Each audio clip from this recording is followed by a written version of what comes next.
Thank you for joining us today. I'm joined here by my able sous chefs, John and Nikki, son and daughter. How exciting.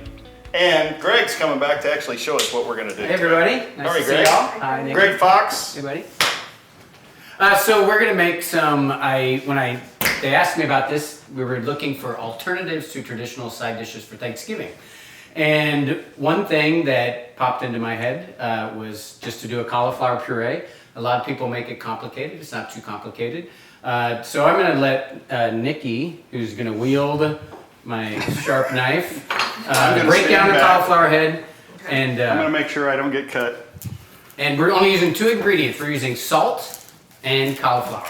So when you break down a cauliflower, you want to go hard. Just push all the way through the head. Not through your finger. Yeah, all the way through. Oh, wow. Yeah. We have 911 on speed dial. And then if you want to cut it again, you can cut one more time in half. Yep. Get strong, Nikki. And then we're going to break off the leaves. And we want to break that other one too. Okay. And maybe let brother break down the cauliflower head. So I'm just going to snap it down. And all of it's going into this pot. My well-weathered Thanksgiving pot. That's a brand new. So some of the problems that happen with cauliflower, it gets a little watery. And we are doing a very, very, very basic recipe of it. So we're just doing cauliflower and salt. The important things that are going to help us is we're going to just cover it with enough water that there's not tons of water in the pot boiling over and really saturating the cauliflower. We're going to do it for exactly 12 minutes so that it's the right amount of done that'll break down with the burr mixer, which is what we're going to use. This handy dandy is a burr mixer or an immersion blender. People call it all sorts of things, a hand blender. But it's going to break it down as opposed to using a masher or your mixer. So once these guys fill the pot, we're just going to fill it with water just to right over the cauliflower and put it on, bring it to a boil, and then give it 12 minutes.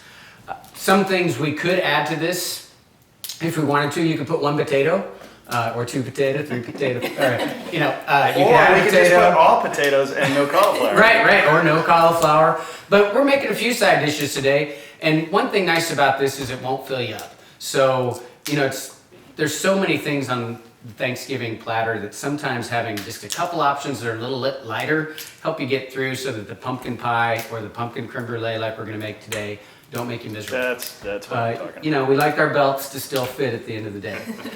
Once this is done, we're going to drain it. We'll show you all that, but you can add all sorts of things. But in this basic recipe, we're using cauliflower and salt. And we're going to send the recipe to you. It's also going to be on our website.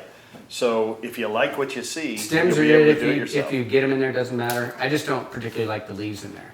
Okay, so let's fill this to just to where it's covering those.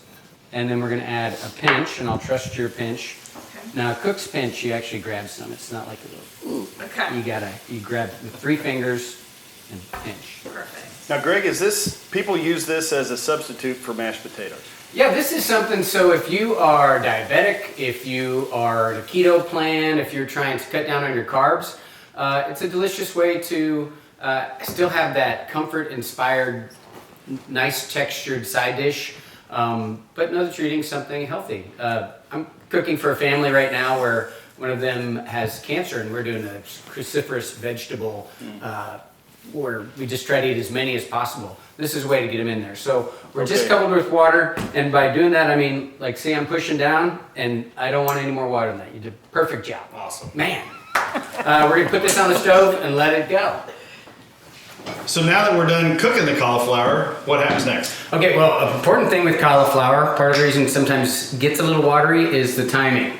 So set a timer, 12 minutes. Exactly. So I'm going to do this part so nobody gets burnt. We're just going to drain it in a colander, let that sit for just a little bit, and this last part of the water, I drain it into the pot so that in case I need it, I can add a little more liquid back to it.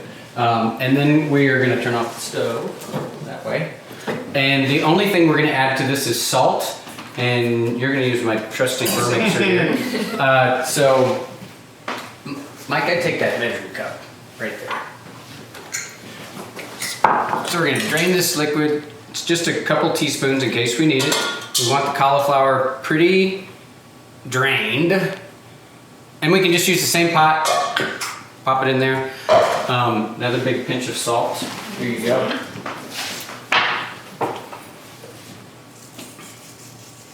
Yeah, you're good. So a burr mixer or a hand mixer, it's just a little blender right there. What could go wrong? Well, what could go wrong? What could go wrong? Remember with this, that this is the tool, you know? Sometimes you don't really have to push, especially if the cauliflower is done right. And you also don't want to go too much, otherwise it'll get too watery. So Okay. you just want to do about 5 or 6 light, let the thing do the work Awesome. down. Okay. Here we go. Don't be scared. Just like that.